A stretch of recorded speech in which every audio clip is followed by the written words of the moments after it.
Hello दोस्तों, welcome to my YouTube channel pro investor. दोस्तों, आज हम इस वीडियो में जानने वाले हैं कि स्टॉक मार्केट में स्टॉक का भाव कम ज्यादा क्यों होता है। ऐसा क्या है कि शेयर्स के भाव घटते और बढ़ते रहते हैं। आज हम इसी बात को समझेंगे कि आखिर शेयर मार्केट में होने वाले उतार चढ़ाव के पीछे क्या कारण है। स्टॉक मार्केट का सबसे मुख्य काम है एक मार्केट प्लेस बनाना, जहां शेयर खरीदने वाले और बेचने वाले दोनों भी हमेशा मौजूद रहे। और इंडियन स्टॉक मार्केट में बीएसई और एनएसई बहुत सही तरह से अपनी भूमिका स्टॉक मार्केट के रूप में निभा रहे हैं। दोस्तों, अब जानते हैं कि शेयर्स के भाव में बदलाव क्यों होता है। बेसिकली यह डिमांड और सप्लाई पे चलता है। स्टॉक मार्केट एक प्लेस है जहां शेयर खरीदने और बेचने के लिए हमेशा बायर और सेलर की डिमांड बनी रहती है, जो शेयर्स खरीदना और बेचना चाहते हैं। और किसी भी बाजार को चलाने में डिमांड और सप्लाई की मुख्य भूमिका होती है। और इस तरह डिमांड और सप्लाई के नियम से ही स्टॉक मार्केट में उतार चढ़ाव देखने को मिलता है।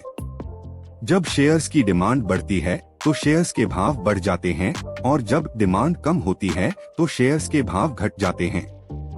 और शेयर्स के भाव घटने और बढ़ने से बाजार का सूचकांक यानी बीएसई सेंसेक्स और एनएसई निफ्टी में भी उतार और चढ़ाव देखने को मिलता है। दोस्तों, अब जानते हैं कि शेयर्स के भाव में बदलाव और लोगों का शेयर के प्रति नजरिया क्या है। स्टॉक मार्केट में सिर्फ आंकड़ों और पिछले तथ्यों के आधार पर अनुमान लगाया जाता है कि शेयर्स के भाव आगे क्या रहेंगे। एक ही स्टॉक के बारे में हर किसी की अलग अलग राय हो सकती है। कोई उसे खरीदना चाहता है तो कोई बेचना चाहता है, और इसी खरीदने और बेचने के अलग अलग नजरिए को लेकर ही लोग स्टॉक मार्केट में स्टॉक खरीदने और बेचने का ऑर्डर डालते हैं। और लोगों के इन अलग अलग नजरिए और ऑर्डर्स के ऊपर डिमांड और सप्लाई के नियम से स्टॉक मार्केट हमेशा काम करता रहता है। और डिमांड अधिक होने पे भाव बढ़ जाते हैं और डिमांड कम होने पे भाव कम हो जाते हैं।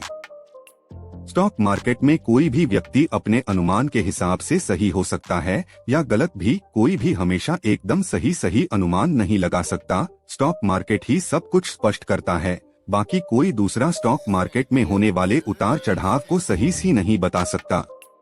इस तरह हम समझ सकते हैं कि स्टॉक मार्केट में जो लोग भाग लेते हैं, यानी स्टॉक खरीदने और बेचने वाले लोगों को लेकर एक स्टॉक मार्केट बन जाता है।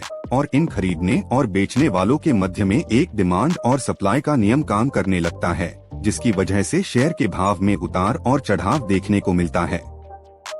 स्टॉक मार्केट में उतार चढ़ाव के कुछ कारण। वैसे तो स्टॉक मार्केट में उतार चढ़ाव के बहुत सारे कारण हो सकते हैं। उसमें कुछ प्रमुख कारण हैं।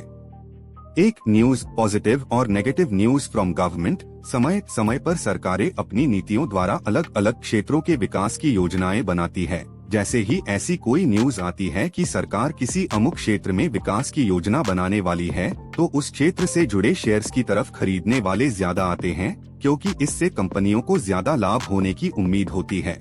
और ज्यादा लोगों के शेयर्स खरीदने की वजह से उस कंपनी के शेयर्स के भाव बढ़ जाते हैं। और ठीक इसके उल्टे, अगर कभी न्यूज नेगेटिव हो यानी उस क्षेत्र के अनुकूल न होने पर उस क्षेत्र से जुड़े कंपनी के शेयर्स को लोग बेचना चाहते हैं, जिससे उस कंपनी के भाव कम हो जाते हैं। दोस्तों, और भी कुछ कारण हो सकते हैं, जैसे 2, reserve bank of India RBI की नीतियां।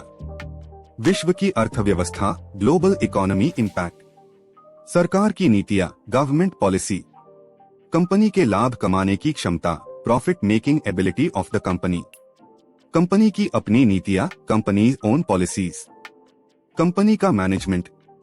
इस तरह और बहुत सारे कारण हैं जो स्टॉक मार्केट के उतार चढ़ाव के कारण है, जिसकी वजह से स्टॉक मार्केट में हमेशा कुछ न कुछ होता रहता है और ये निरंतर चलता रहता है। दोस्तों, आशा है आप समझ पाए होंगे कि स्टॉक मार्केट कैसे काम करता है। दोस्तों, आपको यह वीडियो कैसा लगा? अगर अच्छा लगा हो तो लाइक करिए, और अगर अपने इस चैनल पर पहली बार विजिट की हो तो हमारे चैनल को सब्सक्राइब कीजिए, ताकि हम इसी तरह कंटेंट आगे भी लाने वाले हैं।